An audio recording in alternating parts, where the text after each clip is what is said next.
வாசல்களே உயருங்கள், மகிமையின் ராஜா பிரவேசிக்கிறார்.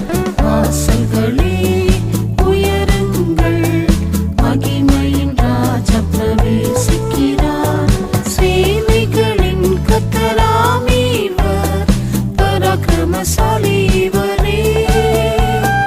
சேனைகளின் கர்த்தராம் இவர், பராக்கிரமசாலி